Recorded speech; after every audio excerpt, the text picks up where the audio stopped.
பஹல்காம் தாக்குதல் எதிரொலி, கோடிகளை இழக்கும் வர்த்தகங்கள்.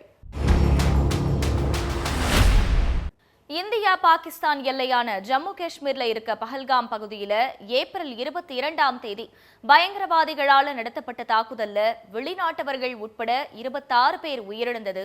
இந்தியா மட்டும் இல்லாம உலகளவுல பெரிய அதிர்வலைகளை ஏற்படுத்துச்சு.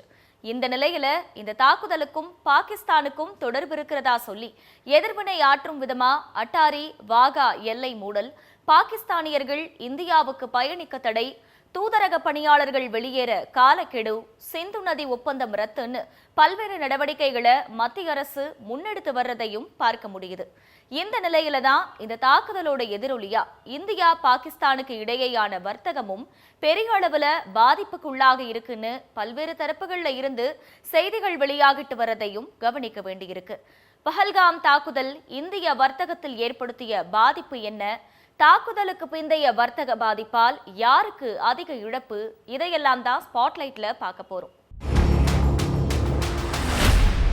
பஹல்காம் பகுதியில் நடந்த பயங்கரவாத தாக்குதல் காரணமா மத்திய அரசு பாகிஸ்தானுடனான உறவு துண்டிப்பு, விசா ரத்து போன்ற பல்வேறு நடவடிக்கைகளை எடுத்துட்டு வருது. அதே சமயம் பாகிஸ்தானும் தங்கள் நாட்டு வான்வெளியை பயன்படுத்த இந்திய விமானங்களுக்கு தடை விதிச்சிருந்தது. இது மூலமா வட அமெரிக்கா, பிரிட்டன், ஐரோப்பா மற்றும் மத்திய கிழக்கு நாடுகளுக்கு போகவும் அங்கிருந்து வரவும் பயணிக்கிற விமானங்கள் இந்த தடையால மாற்றுப்பாதையில இயக்கப்படும்னு ஏர் இந்தியா நிறுவனம் தெரிவிச்சிருந்தாங்க. இந்த நிலையில பாகிஸ்தான் தங்களோட வான்வழியை இந்திய விமானங்களுக்கு மூடினதுனால ஏர் இந்தியா விமான நிறுவனத்துக்கு ஆண்டுக்கு $600 மில்லியன், அதாவது இந்திய மதிப்புப்படி 5081 கோடி ரூபாய் இழப்பு ஏற்படுற அபாயம் இருக்கிறதா தெரிவிச்சிருக்காங்க. கூடவே வேற வழியா இந்திய சர்வதேச விமானங்கள் பயணிக்கிறதால 306 கோடி ரூபாய் அளவுக்கு கூடுதல் செலவு ஏற்படுவதாகவும் சொல்லப்படுது. குறைந்தபட்சமா ஒரு விமானத்துக்கு 5 லட்சம் ரூபாய் வரைக்கும் கூடுதலா செலவாகிறதா விமான நிறுவனங்கள் கவலை தெரிவிச்சிருக்காங்க. அதே சமயம் இந்த சவால்களை சமாளிக்க இந்திய விமான நிறுவனங்கள் மத்திய அரசு கிட்ட உதவி கேட்டு இருக்கிறதாவும் தகவல்கள் சொல்லப்படுது. அதே சமயம் இந்தியா விதிச்சிருக்க தடைகளால இந்தியாவுடனான பாகிஸ்தானோட வர்த்தகமும் பெரிய அளவுல பாதிப்புக்கு உள்ளாகி இருக்கு. குறிப்பா மருத்துவம் மற்றும் மருந்து உள்ளிட்ட அத்தியாவசிய பொருட்களை இந்தியா கிட்ட இருந்து பெற்று வந்த நிலையில இப்போ அதுக்கான தேவை அதிகமாகி இருக்கிறதாவும் சொல்லப்படுது.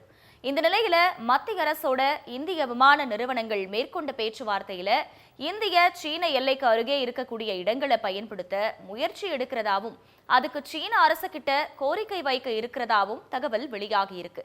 கூடவே தற்காலிகமா இந்திய சர்வதேச விமான நிறுவனங்களுக்கு சில வரிகளை தள்ளுபடி செய்யற திட்டத்துல மத்திய அரசு இருக்கிறதாவும் தெரிவிக்கப்பட்டிருக்கு.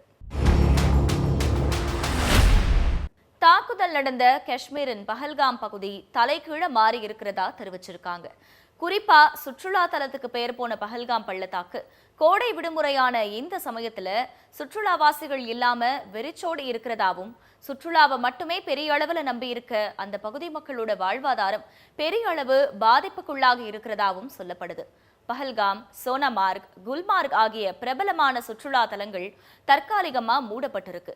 அதே மாதிரி அந்த பகுதியில் இருக்க 87 சுற்றுலா விடுதிகள்ல 48 விடுதிகள் மூடப்பட்டு இருக்கிறது மட்டும் இல்லாம ஹோட்டல், ஹோம் ஸ்டே, ரிசார்ட் போன்ற எல்லாமே காலியாவே இருக்கிறதாவும் சொல்லப்படுது.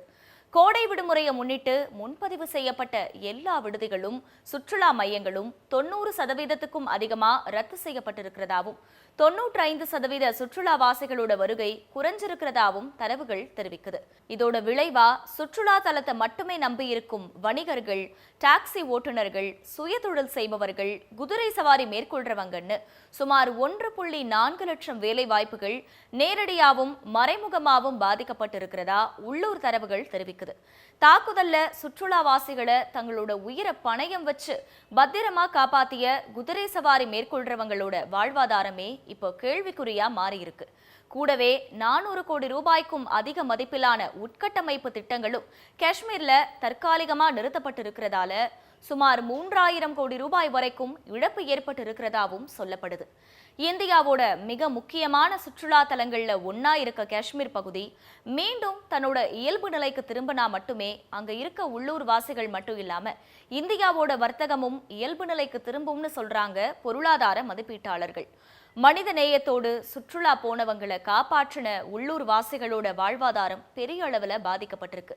இதை இயல்பு நிலைக்கு திருப்ப வேண்டிய கட்டாயமும் தேவையும் இந்திய அரசுக்கு இருக்குன்னு சொல்றாங்க பொருளாதார வல்லுநர்கள்.